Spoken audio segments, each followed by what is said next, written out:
비가 엄청나게 많이 와서 곳곳에 큰 피해가 발생을 하고 안타까운 소식이 전해지고 있습니다. 더 큰 피해가 없어야 될 텐데 참 마음이 무겁고 안타깝습니다. 벌써 26명이 사망을 하고 10명이 실종됐으니까 36명이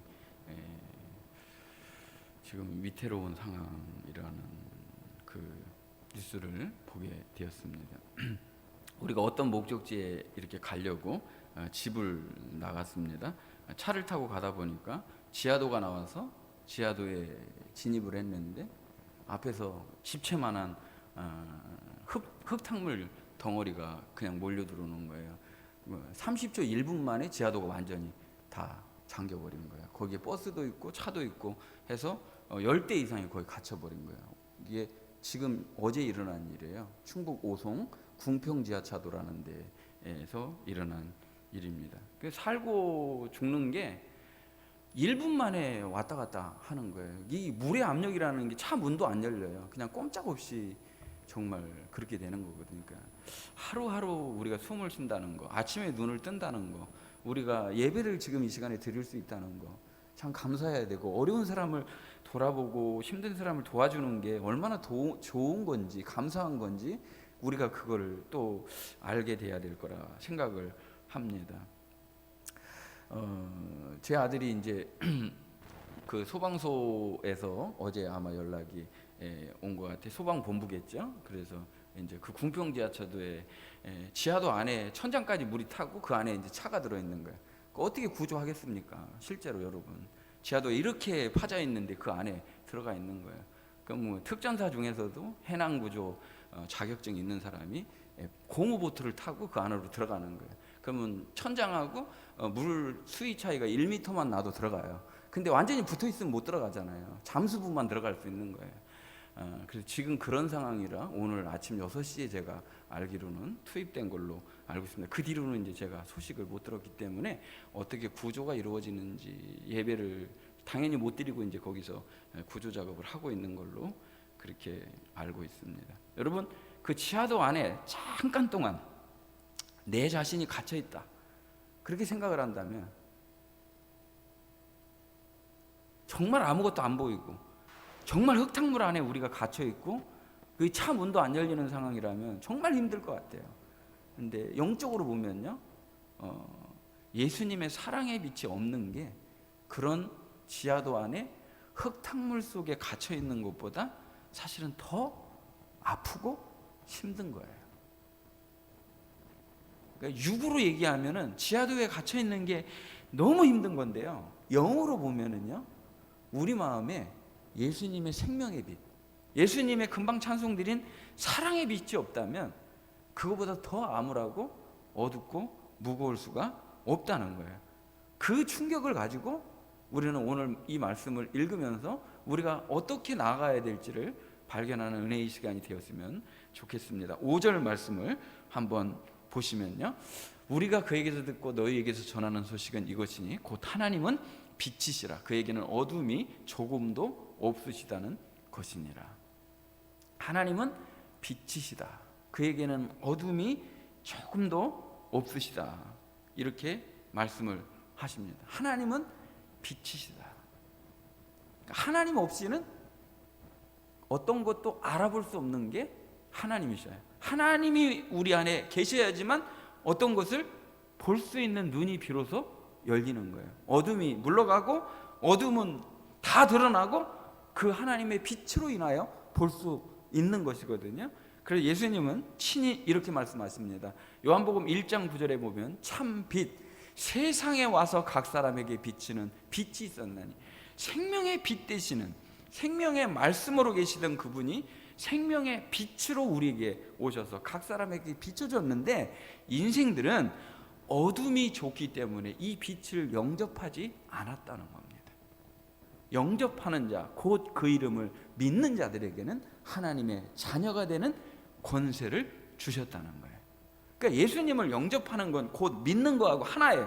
예수님을 아는 것과 믿는 것, 이것이 하나가 되어서 예수님을 나의 구주로, 나의 구원자로, 나의 주인으로 영접하는 순간에 우리는 하나님의 자녀가 되는 권세, 특권을 누리게 되었다는 거예요. 그러면서 요한복음에는 나는 뭐뭐이다, 나는 뭐뭐이다 라고 말씀하시면서 요한복음 8장 12절에 있는 말씀을 보면 예수께서 또 말씀하여 이르시되 나는 세상의 빛이니 나를 따르는 자는 어둠에 다니지 아니하고 생명의 빛을 얻으리라.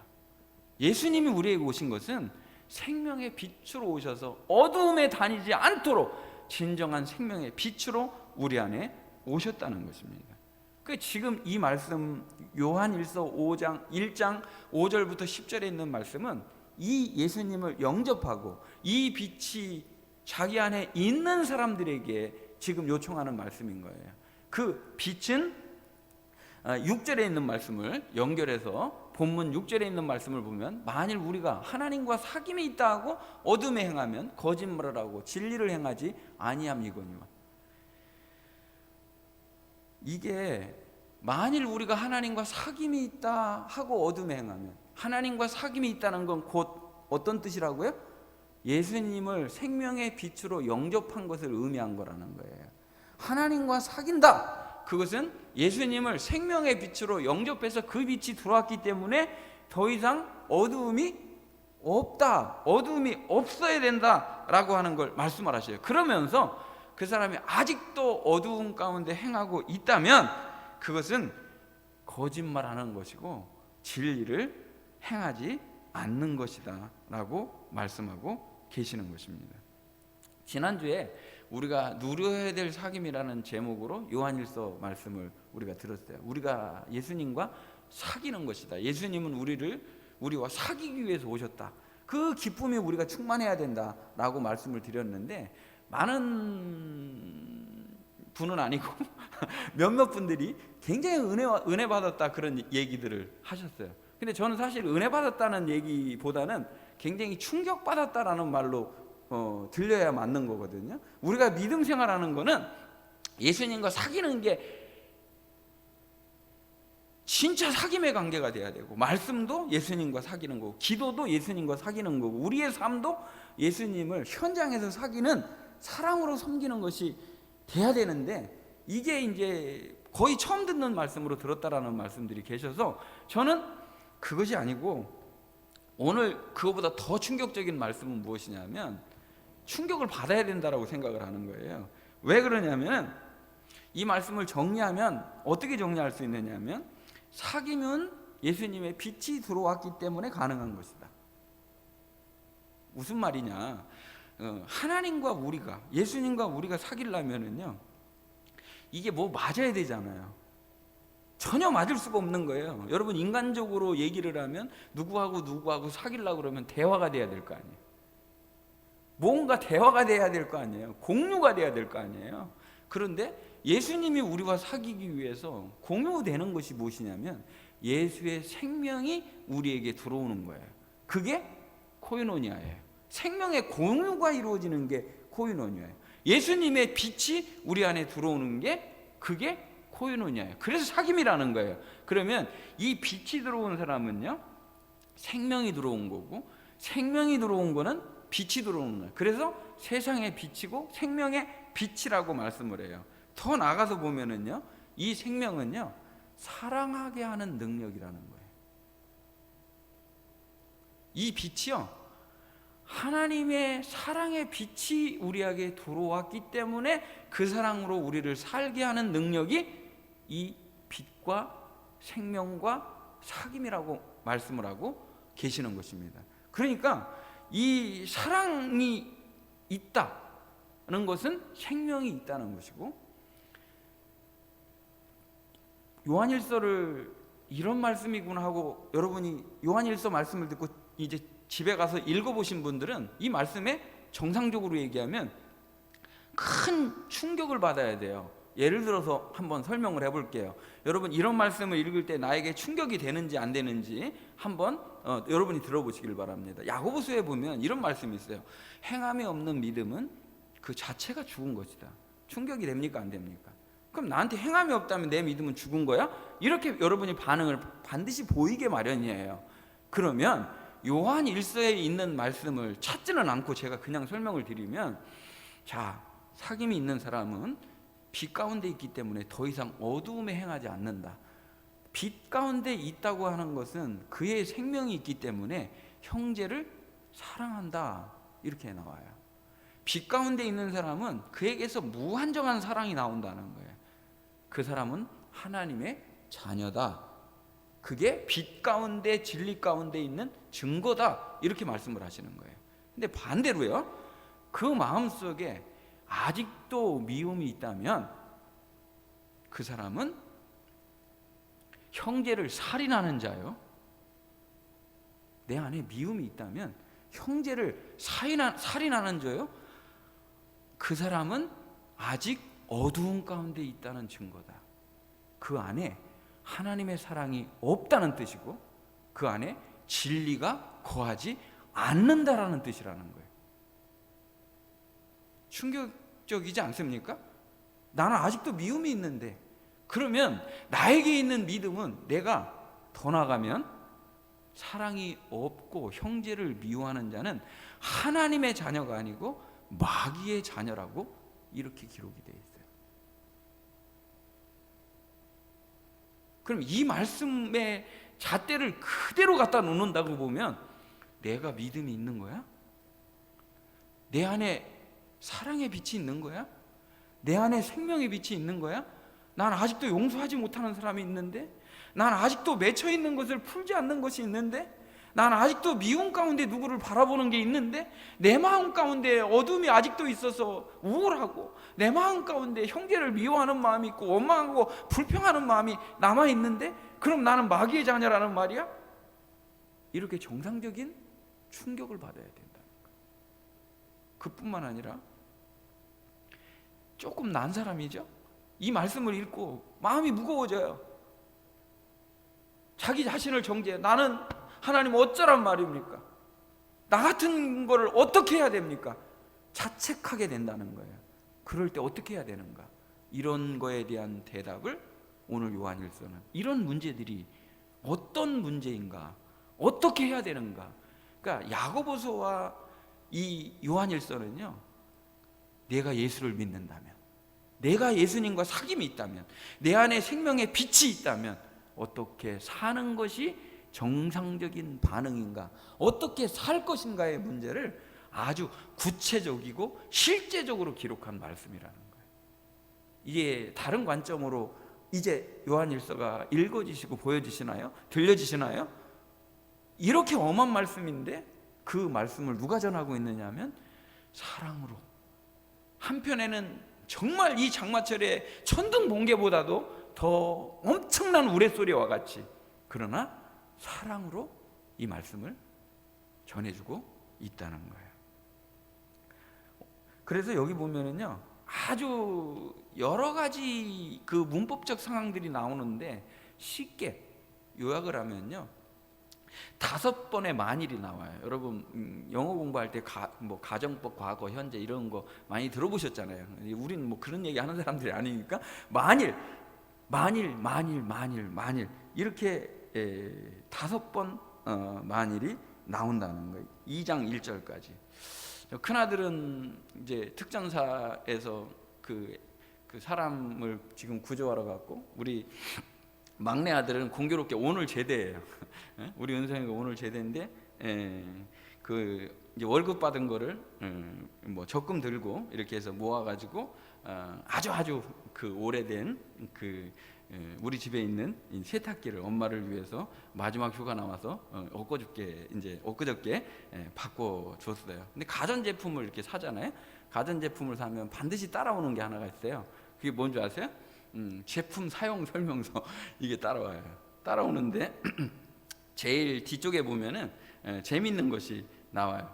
예를 들면 전원이 안 들어오면 뭐 코드가 빠졌는지 확인해서 차단기가 내려갔는지 확인해 보세요.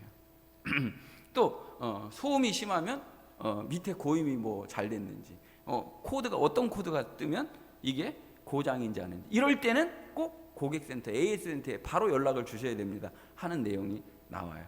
하도 사람들이 고장 아닌 거를 고장이라고 하고 이상 신호가 아닌데 이상이라고 하고, 이런 거는 진짜 이상이 왔는데 그냥 쓰면 더 큰일 나니까 거기에 안내하는 설명서가 나와요. 마치 신앙생활에서요 5가지의 만일을 통해서 이럴 때는 이단이다, 이럴 때는 정말 문제가 있는 거다, 이럴 때는 이렇게 해야 된다고 하는 모범 예상 질문지를 제시하고 모범 예상 답변을 해주는 말씀이 지금 읽은 5개의 만일이에요. 만일 내가 빛 가운데 있는데 아직도 어둠이 있다면 그것은 진리가 내 안에 없다는 것이다. 정확하게 만일. 그래 이게 다 현재예요. 현재. 시제가 현재 동사예요. 가정법 현재 동사예요. 그러니까 지금 그렇다는 거예요. 지금 내 마음속에 아직도 어둠이 있다면 그것은 진리가 내 안에 없다는 것이다. 바로 충격이 그냥 밀려오는 거예요. 근데 아무렇지도 않게 이 말씀을 읽는다면 성령의 음성을 내가 지금 듣는데 민감하지 않다는 뜻이에요. 그래서 그 말씀으로 쉽게 말씀을 조금 전해드리도록 하겠습니다. 다시 말씀드리지만 영지주의자들이 지금 교회 안에, 교회 바깥에는 엄청난 핍박이 몰려왔고, 그렇죠? 90년 언저리니까 85년부터 95년 사이니까 대박해의 시간들이 왔습니다. 교회 안에는 영지주의의 거짓 그리스도, 적그리스도, 잘못된 가르침이 들어왔어요. 지난주에 다 말씀드렸기 때문에 이 내용은 그냥 요약본으로만 말씀드리겠습니다. 뭐라고요? 육체는 악하고 영은 선하다라는 극단적 이원론이다. 그래서 어떻게 나타난다? 가연설과 게린투스 이단이 어떻게 나타났다는 거예요? 내용 요약하면 나타난 현상만 말씀드리면, 하나는 금욕주의, 하나는 쾌락 방탕주의로 두 양극단으로 나누게 된다. 여기 쓰는 말이 어떤 말이에요? 어차피 육은 안 돼. 그러니까 그냥 마음대로 살아도 돼. 지금도 이런 이단들이 있잖아요. 어때요? 어차피 우리 몸은 한계가 분명해. 어떻게 얼핏 들으면 맞는 거예요. 그런데 사람들이 거기에 또 뭐를 맞춰하면 내가 어차피 못할 바에는 그냥 포기하자 해가지고 몸은 막 마음대로 살아도 돼 하고 방탕과 방임에 빠지도록 거기에 이제 교리를 하나를 섞게 되죠. 어떤 교리를 섞는 거예요? 자기들 나름대로의 교리를 섞어요. 한 번 구원은 영원한 구원이니까 없어지지 않아. 그러니까 네가 막 살아도 돼. 지금 이런 교리들로 사람들을 미혹한단 말이에요. 둘로 나눠져요. 하나는 율법주의. 율법을 지켜야 구원받는다. 또 하나는 한 번 구원받았으니까 육체는 어떻게 해도 괜찮아. 둘 다 이단입니다. 오직 예수 그리스도를 통해. 오늘 답이 나오니까 그 말씀을 이제 들으시면 이해가 분명하게 갈 것으로 생각을 합니다. 그래서 8절 한번 보시겠습니다. 8절. 만일 우리가 죄가 없다고 말하면 스스로 속이고 또 진리가 우리 속에 있지 아니할 것이. 이거 다 모아서 지금 모범 답안으로 지금 요약해 놓은 말씀입니다. 당시의 영지주의 이 모든 것들을 다 풀어주는 5개의 만일을 통해서 해답, 모범 답을 우리에게 주시는 거예요. 어떤 사람들은 영지주의자들이죠. 우리가 죄가 없다고 말한다는 거예요. 이것은 원죄를 부인하는 거니까 말할 수도 없이 인간의 원죄를 부정하고 인간의 전적인 타락을 부인한다면 어떤 거예요? 예수 그리스도의 오심, 예수 그리스도의 십자가의 죽으심, 대속의 사건, 이 모든 것들을 무효화시키려고 하는 거니까 말도 안 되는 것이죠. 성경은 우리에게 분명하게 말씀을 하십니다. 로마서에 보면 의인은 없나니 하나도 없다. 모든 사람이 죄를 범하였음에 하나님의 영광에 이르지 못하더니. 모두가 죄인이라는 거예요.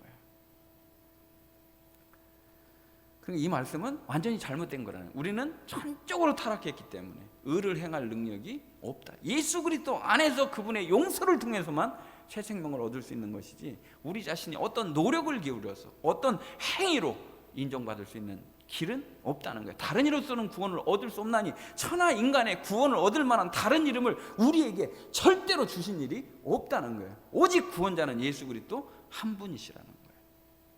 다시 10절 말씀을 보시면 만일 우리가 범죄하지 않았다 이렇게 말한다는 거예요. 만일 우리가 범죄하지 아니하였다 하면 하나님을 거짓말하는 이로 만드는 것이니 또한 그의 말씀이 우리 속에 있지 않다. 난 죄가 없어요. 나는 죄가 없어요. 난 잘못한 게 없어요. 난 억울해요. 이런 사람들이 생각보다 많아요. 난 죄가 없다는 거예요. 과연 진짜 죄가 없나요?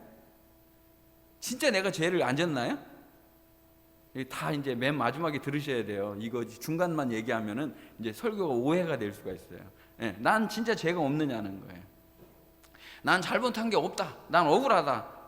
난 거짓말 안 해요. 이러는 분도 있어요. 거짓말 안 해요. 이런 사람 있다. 거짓말 안 한다는 그게 거짓말이야.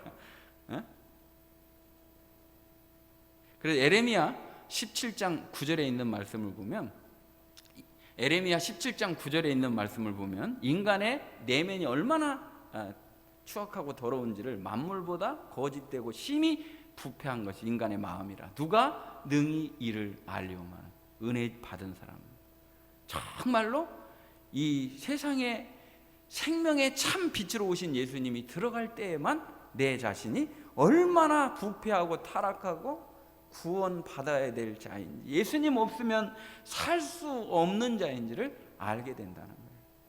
그러니까 내가 예수님을 찾는 것 자체가 하나님의 은혜예요.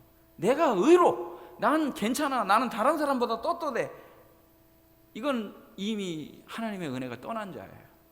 절대적으로 하나님의 도우심과 구원이 있어요. 마치 두 사람이 기도를 하는데 한 사람은 난 11조도 했고, 나는 예배도 한 번도 안 빠졌고, 나는 봉사와 충성을 많이 했는데, 나 한 것만 얘기해. 자기 의를 드러내잖아요. 근데 죄인은 어떻게 해요? 나는 하나님 앞에 하나님을 부를 수도 없는 죄인입니다. 누구의 기도를 들어주셨을 것 같아요? 누구의 기도를 들어주셨을 것 같아요? 여러분, 애통하는 것이, 내가 죄인인 것을 아는 것이 복인 줄 믿으시기 바랍니다. 그렇기 때문에 그 맨 마지막 거 한번 보도록 하겠습니다. 요한일서 2장 1절에 있는 말씀을 보면, 나의 자녀들아 내가 이것을 너에게 쓰면, 6번 나온다 그랬죠. 내가 이걸 쓰는 이유는 뭐라고 그랬어요? 너희로 죄를 범하지 않게 하려 함이라. 만일 누가 죄를 범하여도 아버지 앞에서 우리에게 대언자가 있으니 곧 의로우신 예수 그리스도시라. 예수님 때문에 우리가 범죄가 있어도 그분이 우리의 대언자가 되고 우리의 구원자가 되시기 때문에 용서를 받는 거지, 내가 죄를 안 지었다라고 하는 떳떳함으로 하나님께 결코 나가는 것이 아니라는 거예요. 죄를 안 지었다고 하는 것 자체가 하나님을 거짓말하는 분으로 만드는 것이고 진리가 그 안에 없다는 것을 의미한다는 거예요. 로마서 5장 8절에 있는 말씀이 우리에게 답을 주십니다. 우리가 아직 죄인 되었을 때 그리스도께서 우리를 위하여 죽으심으로 하나님께서 우리에 대한 자기의 사랑을 확증하셨느니라. 이게 이 시제를 보세요. 아직 죄인 되었을 때, 아직 죄인이에요. 이쪽에 이제는 의인이에요. 그 사이에 뭐가 있는 거예요? 예수 그리스도의 구속의 십자가 죽음, 부활이 있는 거예요. 이 예수 그리스도의 십자가 부활이 아직 죄인을 이제 의인으로 옮겨놓은 거예요. 전에는 죄인이었는데 이제는 하나님 앞에 의로운 자로 인정되었다는 거예요. 죽음에서, 사망에서 생명으로 옮겨주시는 거예요. 그 가운데는 십자가와 부활의 사건이 있는 거라는 거예요. 이 사건을 예수님이 우리를 위해 죽으신 이 사건을, 십자가 사건을 하나님의 사랑의 증표, 증거, 사랑의 하이라이트라고 성경은 우리에게 말씀하십니다. 우리가 아직 죄인 되었을 때 그리스도께서 우리를 위하여 죽으심으로, 이 죽으심으로 하나님의 사랑이 증거되었다는 말씀인 것입니다.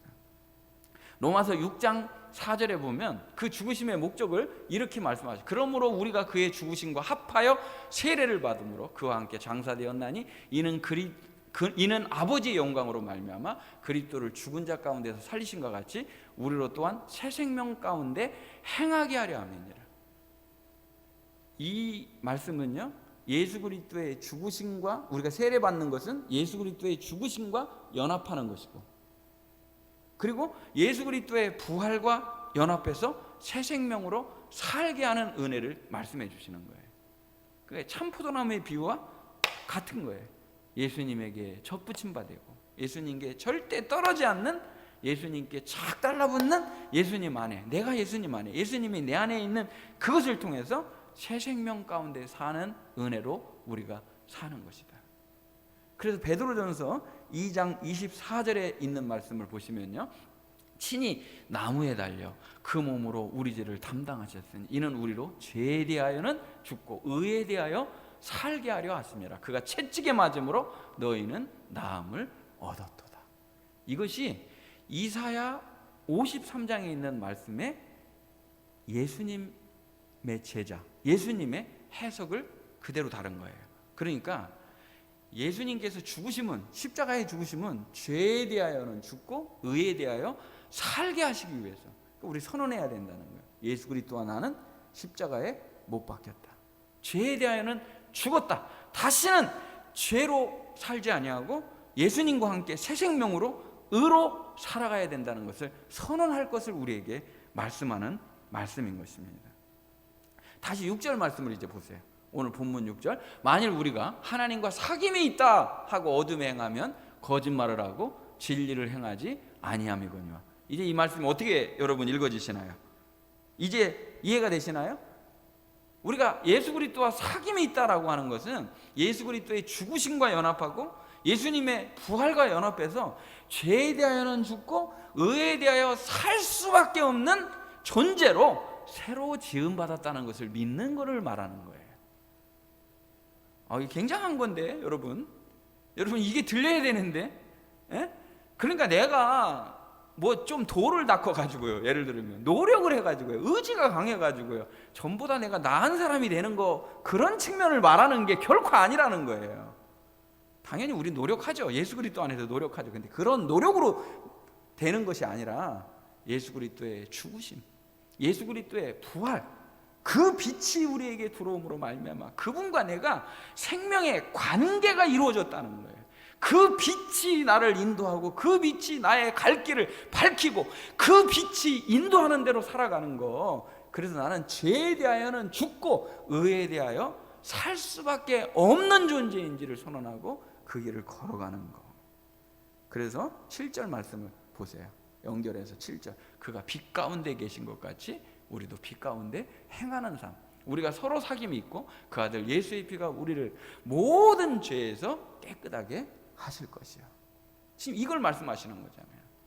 빛 가운데 사는 사람은 빛 가운데 행한다는 거예요. 9절. 그래서 9절.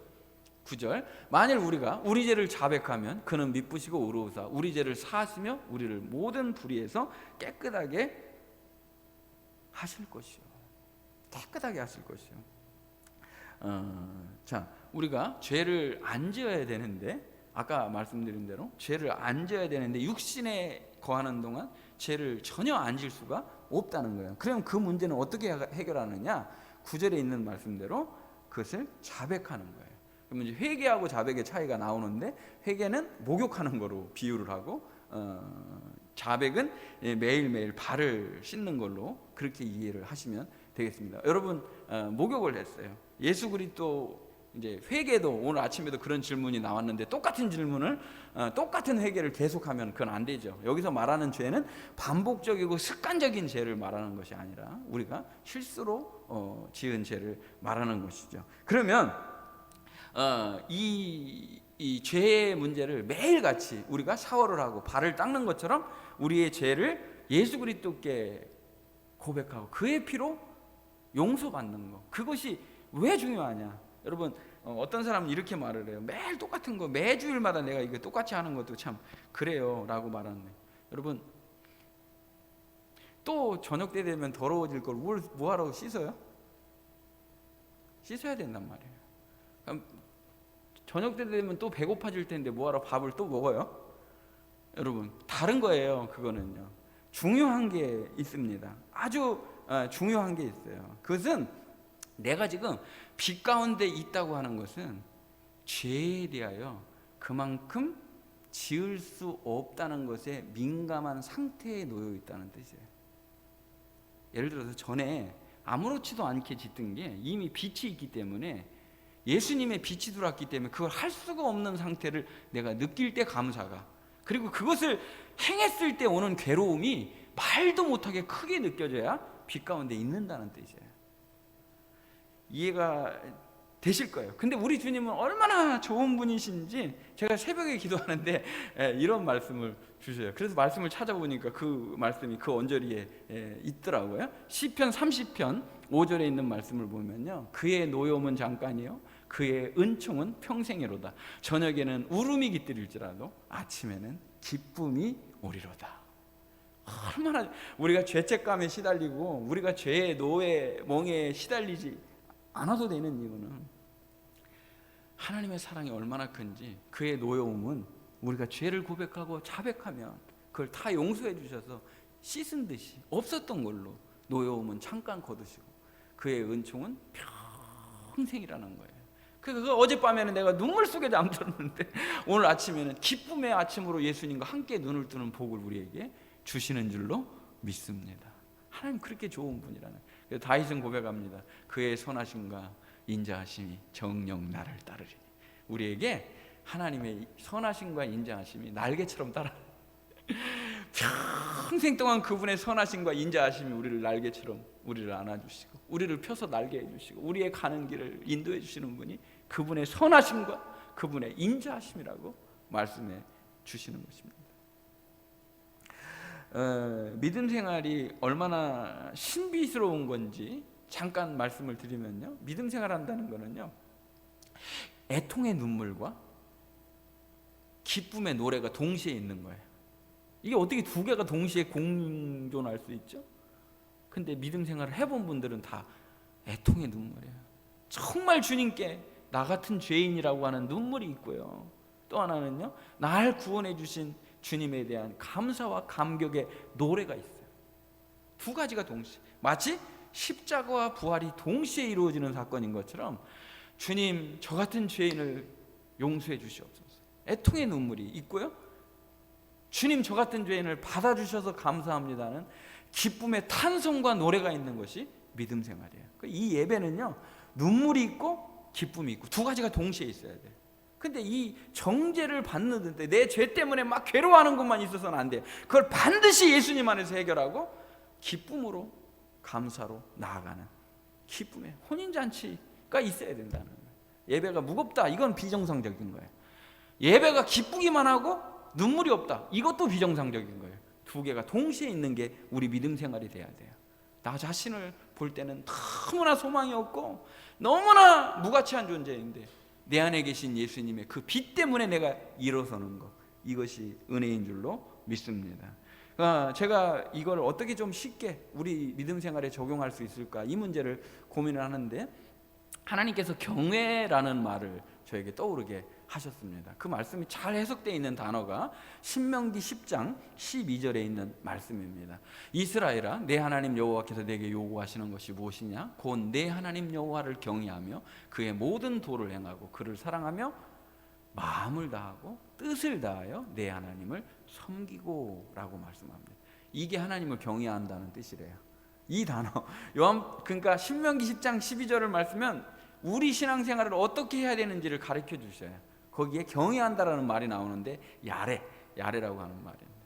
우리 어제도 제가 시온이를 만났는데, 시온이를 만나면 시온이가 멀리서도 저를 알아보고 와락 안아줘요. 내가 안아주는 건지 걔가 안아주는 건지는 모르겠지만 시온이를 안아줘요. 그러면 시온이가 이래요. 제 입도 만져보고 코도 만져보고 귀도 만져보고 그래요. 볼도 이렇게 해보고. 그러면서 굉장히 제가 아무것도 해준 게 없는데 시온이는 나를 그렇게 이제 안아줘요. 근데 우리가 하나님 앞에 나올 때 여러분, 두 가지가 꼭 필요하다고 생각해요. 두 가지. 하나님께 와락 안기는, 정말 기쁨으로 하나님 앞에 나오는, 그분의 품 안으로 안기는 하나님을 사랑하는 마음이 하나가 있어야 돼요. 하나님은요, 야레, 두려워하는 마음이 하나 있어야 돼요. 아무리 그렇다 할지라도 하나님께 함부로 대하지 않는, 하나님을 두려워하는 마음이 있어야 이게 정상적인 신앙생활이에요. 하나님 사랑의 하나님이죠. 그런데 그분의 거룩하심 앞에는 우리가 정말 설 수 없는 죄인이라는 것을 알고, 하나님과 나의 도저히 극복할 수 없는 그 간격을 내가 한번 볼 때, 그분의 공의 앞에 내가 쓰러질 정도로 한번 자빠지고 넘어져야 그분의 거룩을 우리가 경험하는 거예요. 이 두 가지가 동시에 있는. 그렇다고 여러분 너무 하나님을 두려워하지 마세요. 하나님을 두려워하는 마음은 거룩한 두려움이지 벌벌 떠는 도망가는 두려움이 결코 아니에요. 그러니까 안기는 것, 사랑으로 안기는 것과 그분을 함부로 대하지 않는 경외감 두 가지가 다 있어야 된다는 거예요. 그걸 예배로 한번 적용을 해보도록 하겠습니다. 우리의 예배가 진짜로 하나님을 경외하는 예배인가? 이 예배가 하나님을 섬기는, 아까 신명기 10장 12절에 나와 있는 섬긴다라는 말을 아주 잘 표현한 게 예배인데요, 하나님을 섬기는 행위를 경외하는 예배라고 우리가 말한다 하면 이 예배는 지금 하나님 앞에 거룩한 두려움을 내가 느끼고 있습니까? 설교하는 나도 하나님 앞에 경외심을 가지고 그분 앞에 서 있다라는 걸 느끼지 않는다면 이거는 정말 말도 안 되는 거죠. 여러분의 예배가 사람 앞에 드리는 예배가 아니라, 누구를 보이기 위한 예배가 아니라 하나님 앞에서 드리는 경외감을 가진 예배가 돼야 된다는 거예요. 무슨 말씀입니까? 그분 영광스러운 하나님의 영광의 임재를 보는 두려움이 내 안에 있어야 되고, 그분 앞에 한없이 다가가려고 하는, 그분 앞에 더 깊이 들어가려고 그러는, 정말 하나님을 향한 열망하는 마음, 이 두 가지가 다 존재하는 종합 선물 세트가 예배인 것입니다. 여러분, 진정으로 하나님을 사랑하고 진정으로 하나님을 두려워하는, 하나님을 경외하는 예배자가 되시기를, 하나님과 진정으로 사귐의 현장이 되는 예배가 되시기를 주님의 이름으로 축복합니다. 그런 의미에서 이 예배는 하나님과 사귀는 현장이다. 하나님과 사귀는 중이다. 말씀으로, 기도로, 찬송으로, 나의 사랑의 고백으로, 예물로, 성도 간의 교제로, 이런 것들이 다 모여져 있는 것이 우리 살아있는 예배라고 말할 수가 있는 거예요. 그래서 로마서 12장 1절에 보면 이 예배가 예배당, 교회 안에서만 머물러 있지 말고, 로마서 12장 1절 말씀을 보면, 그러므로 내가 하나님의 모든 자비하심으로 너희를 권하노니 너희 몸을 하나님이 기뻐하시는 거룩한 산 제사로 드리라. 이것이 너희가 드릴 영적 예배니라. 그러니까 우리가 삶으로 드리는 예배가 뒤따라 와야 된다는, 영적으로 드리는, 삶으로 드리는 예배, 죽은 제사가 아니라 살아있는 예배가 되어야 된다는 것입니다. 자, 오늘 말씀을 보면서 우리 사랑하는 성도들은 하나님의 자녀로서 어떤 삶을 살아야 될 것인가? 아까 사랑이라고 하는 내용을 우리가 지나가면서 듣는 말씀처럼 들었는지 모르겠습니다. 절대로 그렇지 않고요, 하나님의 자녀에게는 반드시 이 사랑이 하나님의 자녀됨의 증거라고 말씀하고 계십니다. 사랑, 더 재밌게 이 말씀을 잘 표현하고 계시는데, 사랑 원래부터 있었던 것인데 예수님은 이것을 새 계명으로 말씀하셨다는 거예요. 그리고 우리도 서로 사랑하는 것이 마땅하다. 하나님은 사랑이시기 때문에, 그 사랑을 우리에게 부어주셨기 때문에 말과 혀로만이 아니라 행함과 진실함으로 사랑해야 된다. 사랑하는 성도 여러분, 마지막으로 누군가를 여러분 사랑해 보세요. 진짜 여러분이 사랑하는 사람이 있다고 생각을 해보세요. 어떨까요? 표정이 밝을까요? 표정이 어두울까요? 사랑하는 사람은요, 꽃이 피어요. 기쁨이 충만해요. 사랑하기 때문에. 그리고 그 사람의 관심은 내가 사랑하는 대상에게 초점이 맞춰져요. 여러분이 예수님을 사랑한다면 그 얼굴에 예수님이 나타나는 거예요. 예수님이 뭘 좋아하는지, 예수님이 뭘 싫어하는지 예민한 상태가 그분과의 사귐이 정상적으로 이루어지고 있다는 증거예요. 그렇기 때문에 더 이상 어두움에 다니지 않고 라고 하는 말씀이 존재할 수밖에 없는 거예요. 예수님을 진정으로 사랑하면, 그분과 사귀면 그분이 뭘 원하시는지, 뭘 좋아하시는지, 어떻게 하라고 그러시는지를 그분이 나에게, 내 마음에 말씀하셔요. 아무것도 안 들려. 그럼 사귐이 정상적이지 않은 거예요. 이것이 정죄가 아니라 여러분, 그분의 사랑에 대한 갈망이 되었으면 좋겠습니다.